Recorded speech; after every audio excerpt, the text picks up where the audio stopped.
Well, as you know, President Trump has directed U.S. Central Command to restart the free flow of commerce through the Strait of Hormuz under the umbrella of Project Freedom.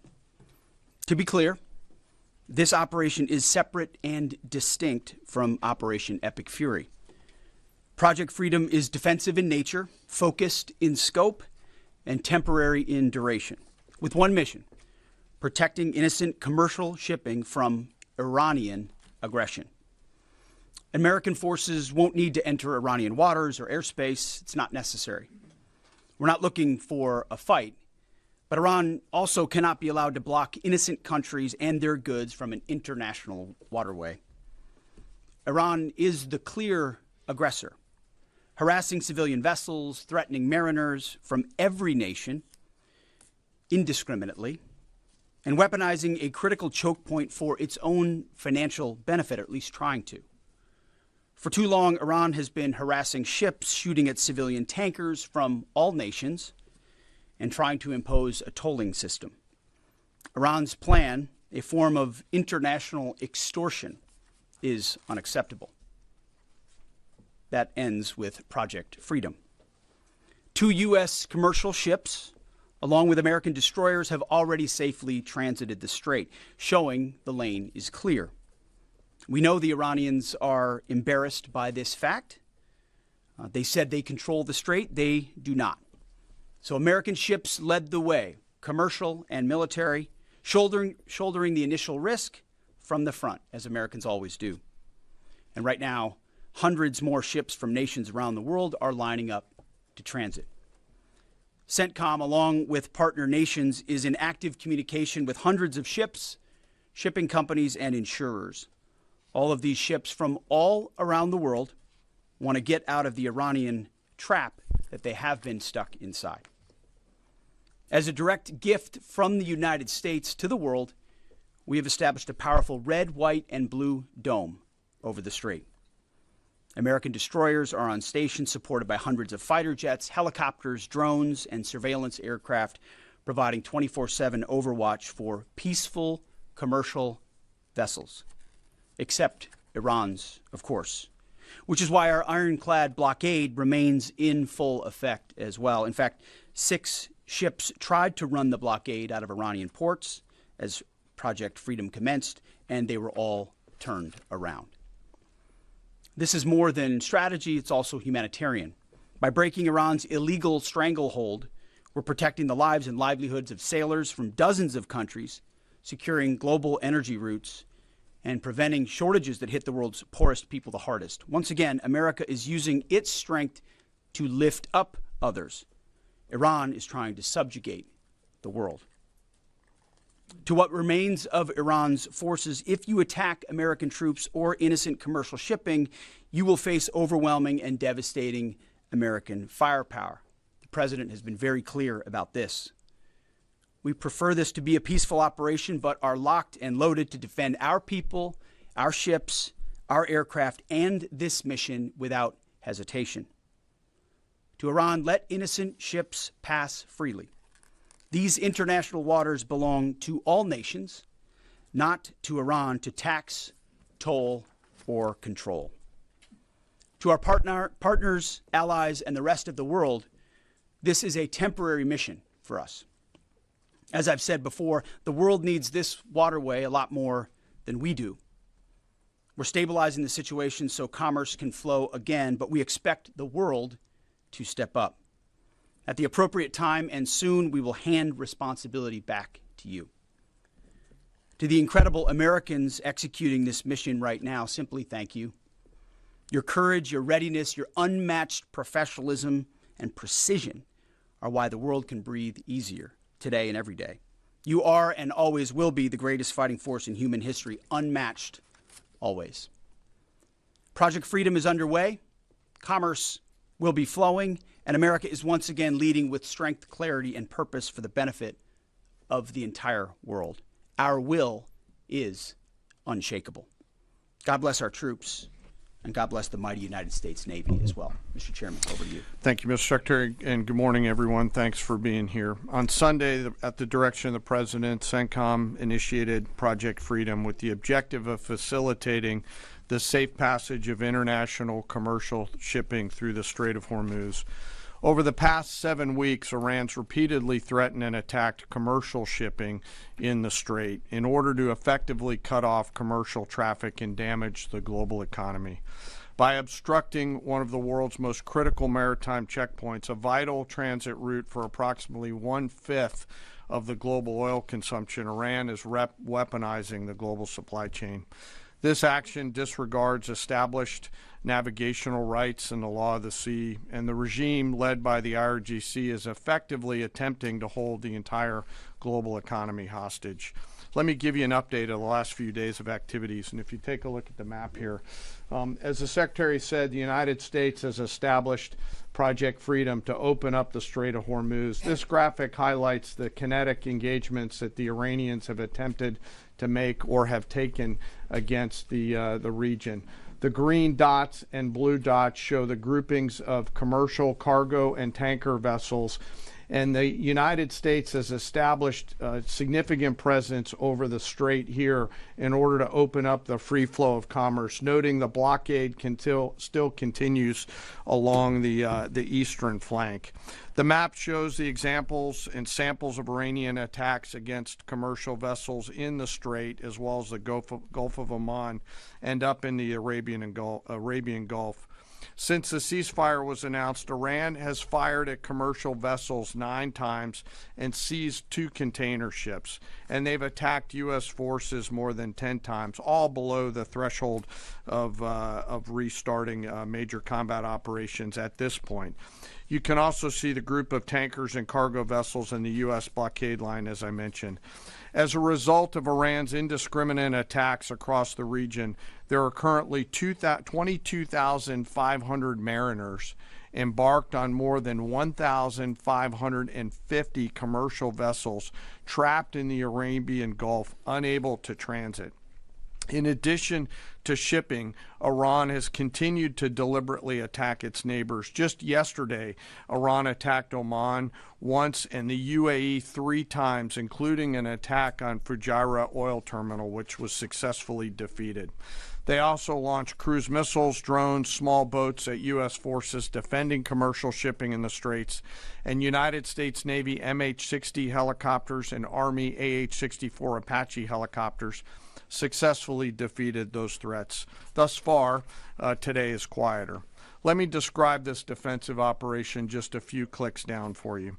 As the Secretary said, Project Freedom is designed to protect commercial shipping and help restore the flow of commerce through the strait and sustain freedom of navigation.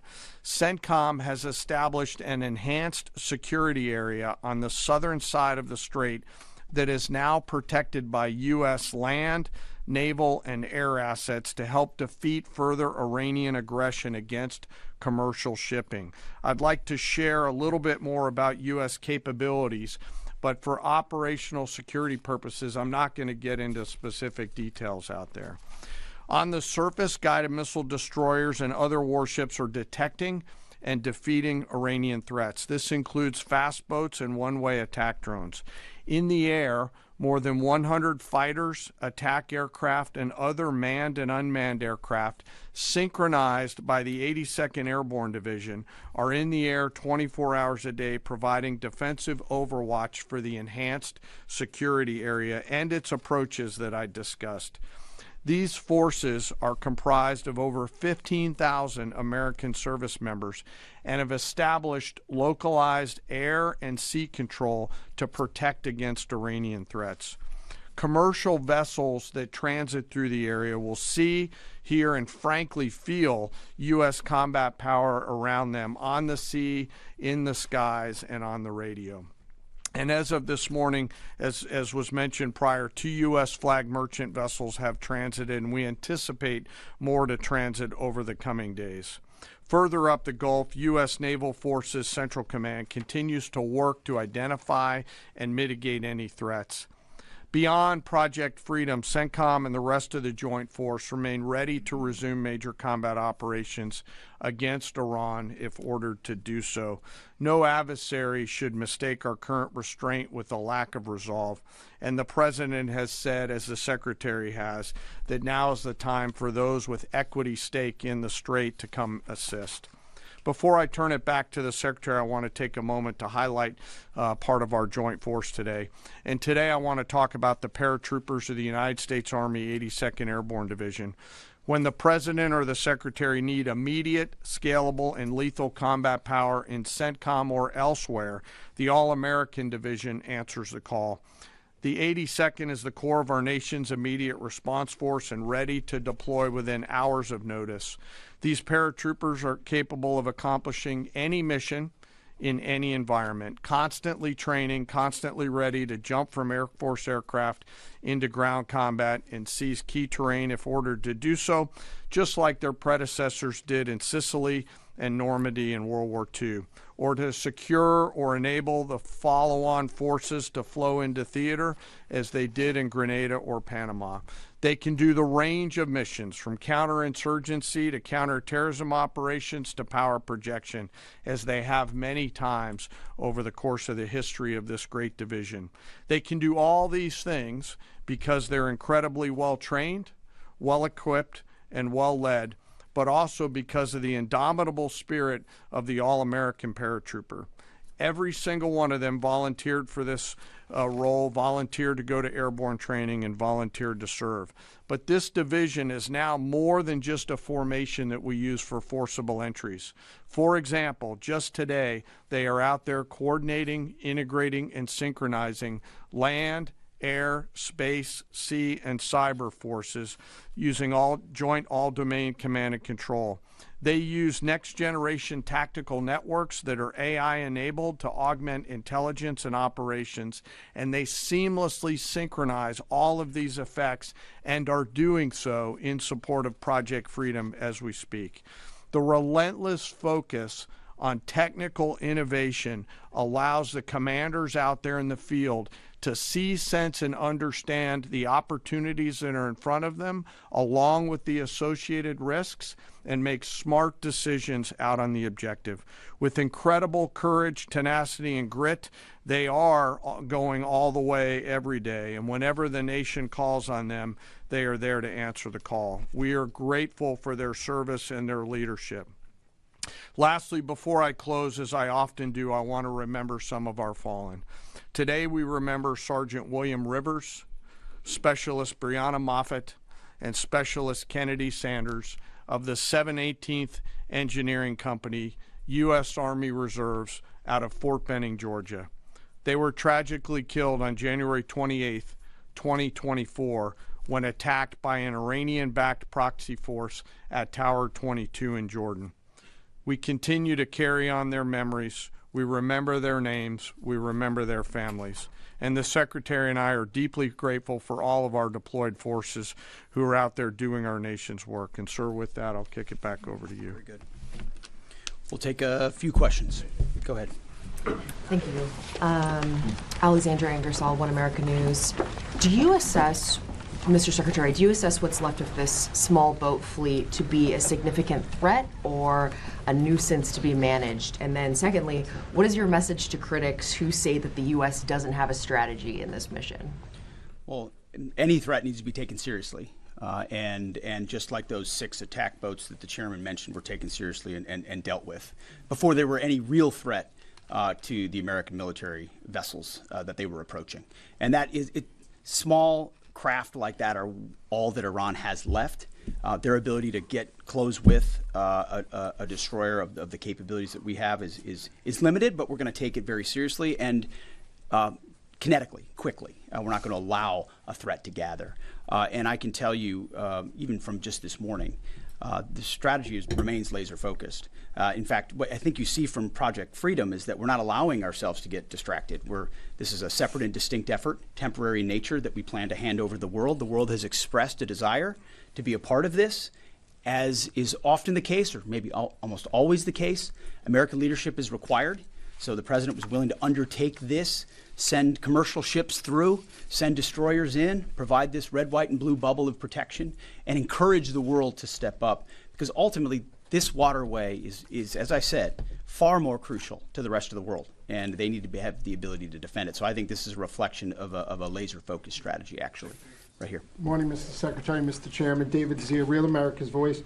I wanted to ask you, of any of the fast boats that have been either sunk or identified, are there any armaments larger than, say, small, AK-47 type stuff, or any anti-ship cruise missiles identified? And my second question is, if there's a divide between the IRGC and Tehran, is there a way to get Tehran to agree to let us go after the IRGC that is doing these attacks without violating the ceasefire? Well, right now, anything coming at our crafts, regardless of what's on it, has to be defended against, and that's the case. I don't know what the exact armaments were on those fast boats. Small arms, nothing significant on the fast boats. Rifles or small machine guns. There were some small coastal cruise missiles shot down as well. So there's been, I think there's some frothiness in the beginning aspects of this that were dealt with very directly by our destroyers, and we're communicating both overtly and quietly to the Iranians to allow this defensive operation to happen on behalf of the world. There are some actions the IRGC takes sometimes that are outside the bounds of what maybe Iranian negotiators would like. That's their job to rein that in and ultimately create a condition for a deal, right? That's not something I talked about in these remarks, but that's happening in real time. Iran has an ability to make that deal, but what we're demonstrating with Project Freedom is they don't control the strait. I mean, we know Iran is embarrassed by the fact that our blockade is holding, and we can run ships through, and we're going to help the world run ships through. And if they hold it at issue, the whole world knows who's doing it. It's not us. We're willing to open it up. It's Iran, and that creates a dilemma for them. We hope they make a deal. Yes. Thank you, sir. My first question is for General Caine. Mary Margaret with the Daily Wire. You said that the attacks by Iran so far are below the threshold of restarting major combat operations. What is that threshold? And then for Secretary Hegseth, are there still concerns about mines in the Strait? And can you kind of clarify these reports of kamikaze dolphins that we've heard about? I haven't heard the kamikaze dolphin thing. It's like sharks with laser beams, right? The threshold of restarting is a political decision above my pay grade. What I'll say is it's low harassing fire right now. It feels like Iran is grasping at straws to try to do something across the southern flank. To your question, David, their command and control structure remains very fractured, and I think they're struggling to maintain control down echelon at the edge, but it's still pretty low-level kinetics at this point in time. And I can't confirm or deny whether we have kamikaze dolphins, but I can confirm they don't. Ultimately, any follow-on effort, if there are mines identified, would be something that some of our units could undertake or the world could undertake. But right now we know we have a lane of safe passage that commercial shipping can flow through. Thank you, Secretary Hegseth. Last 24 hours or so, Iran's fired at us, we fired at Iran. Just going to ask you more directly, is the ceasefire over? No, the ceasefire is not over. Ultimately, this is a separate and distinct project, and we expected there would be some churn at the beginning, which happened. And we said we would defend and defend aggressively, and we absolutely have. Iran knows that. And ultimately, the president's going to make a decision whether anything were to escalate into a violation of a ceasefire. But certainly we would urge Iran to be prudent in the actions that they take to keep that underneath this threshold. This is about the straits. This is about freedom of navigation. This is about international waterways. This is about free flow of commerce, all the things that happened before. And only Iran is contesting. So right now the ceasefire certainly holds, but we're going to be watching very, very closely. Absolutely. Secretary James, go ahead. Mr. Secretary, thank you. General, thank you. I want to first express my gratitude and admiration for the work you do and for everyone involved in our armed forces, and also for the accomplishments of Operation Epic Fury, which I think are too often dismissed too lightly. But those accomplishments don't obscure, I think, a central default that has occurred here, and I would like you both to address it. On the first day of this conflict, President Trump addressed the Iranian people directly and said, when we're finished, take over your government. It'll be yours to take.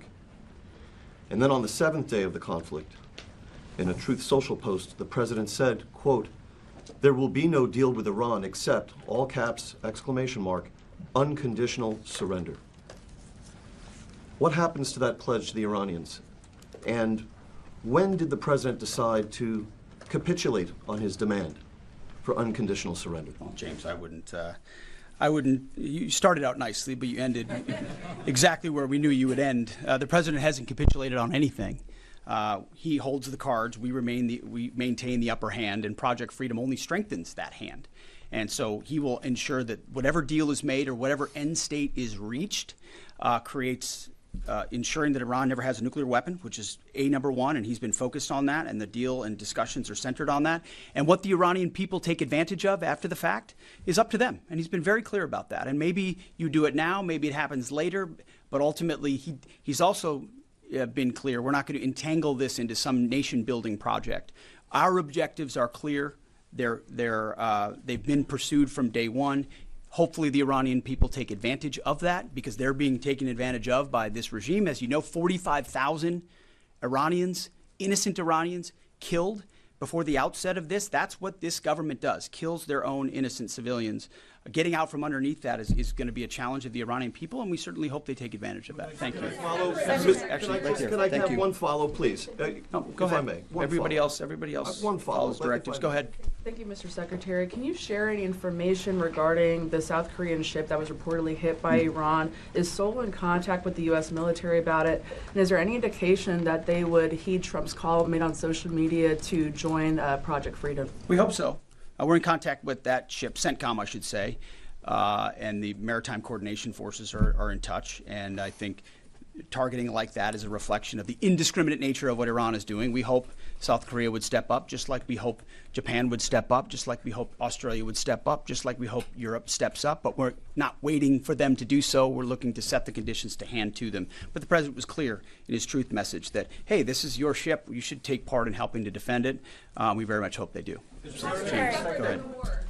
Mr. Secretary, in terms of new U.S. intelligence reports suggest that the timeline for the war in Iran to get a nuclear weapon has not changed since last summer, still at 9 to 12 months. Is that intelligence wrong? How can this be after so much bombing? And for General Caine, going on back onto what you're talking about in the Strait of Hormuz, the president recently said that the blockade is even more effective than bombing.